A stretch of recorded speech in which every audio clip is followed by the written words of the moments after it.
मैं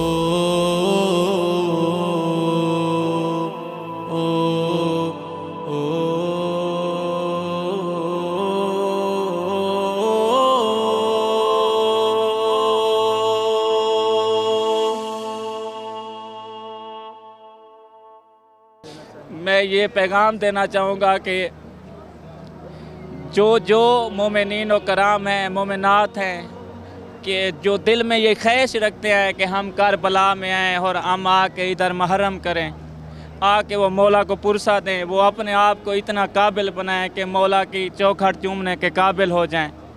और जो हमारे ज़ायरीन सफ़र में हैं उनके लिए दुआ करेंगे कि मौला उनके सफ़र बेख़तर करे।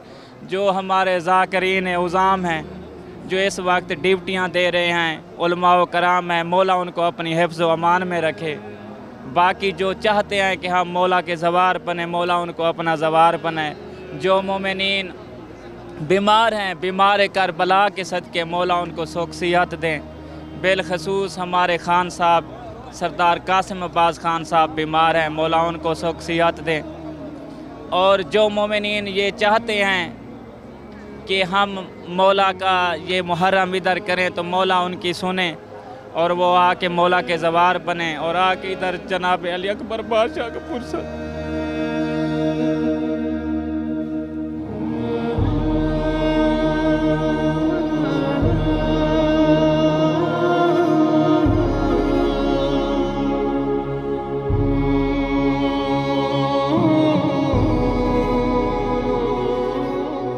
डेफ़िनेटली ज़ियारत से पहले वाली ज़िंदगी में हमें ये है कि हमें आइडिया नहीं था इतना, लेकिन जैसे ही हमने सफ़र करबला शुरू किया है तो हमें अवेयरनेस सही है उस मामले में, और हमें ये फ़ील आता है कि हमें ये शऊर पहले क्यों ना आया।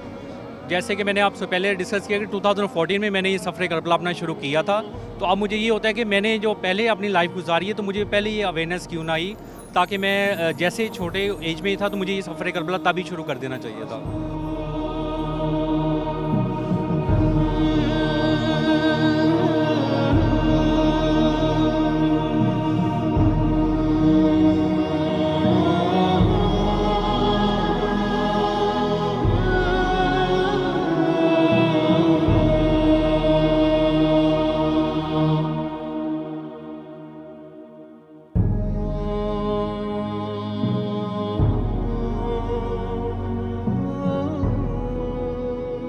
जी, मेरा नाम डॉक्टर सैयद वसीम अब्बास है और मैं लाहौर पाकिस्तान से हूँ। और मेरा भी ये 6 टाइम मेरा विज़िट है इराक़ का। और मैंने फ़र्स्ट जो ज़ियारत की थी वो 2018 में की थी और मैंने मशी की थी। पैगाम यही है कि इंसान के पास माल दौलत तो काफ़ी होता है, जो दुनियावी आसाइशात इंसान उस पर गुजारा करता है, लेकिन जो हकीकत में इंसान की जो अमाल हैं, जो उसकी कामयाबी है, वो आखिरत में करबला ही से है। जो लोग ज़ाहिर हुसैन होते हैं उसका मर्तबा जो होता है आम लोगों के मुकाबले बहुत बुलंद होगा, लेकिन उसका जो अजर होगा वो उसको क़यामत के दिन मिलेगा, जब हमें मौला अपने नासरीन में शुमार करेंगे और उसका अजर हमें तब फजीलत पता चलेगी। अल्हम्दुलिल्लाह जब भी मौला के हरम पे नज़र पड़ी है तो पहली दुआ यही थी कि मौला का जल्द से जल्द ज़हूर हो और हमें इज़्न हासिल हो और उनकी हम नुसरत के लिए हम हाजिर हों।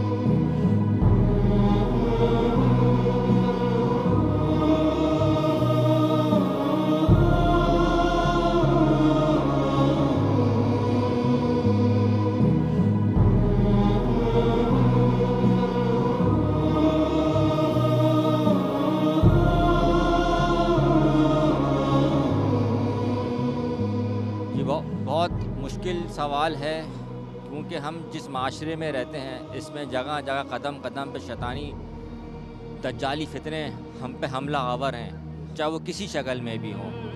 तो हमको ये चाहिए दज्जाली शैतानी फितनों से बचें, ख़ुद भी बचें और अपनी आल को भी और दूसरे मुसलमानों को भी बचाने की कोशिश करें। यही हम पे फ़र्ज़ बनता है, चाहे वो किसी भी, चाहे मोबाइल की उसमें हो, टीवी की हो, चाहे माशरे की दूसरी खुराफात हैं, हमें बचना चाहिए और अपनी आल को भी बचाने की कोशिश करनी चाहिए।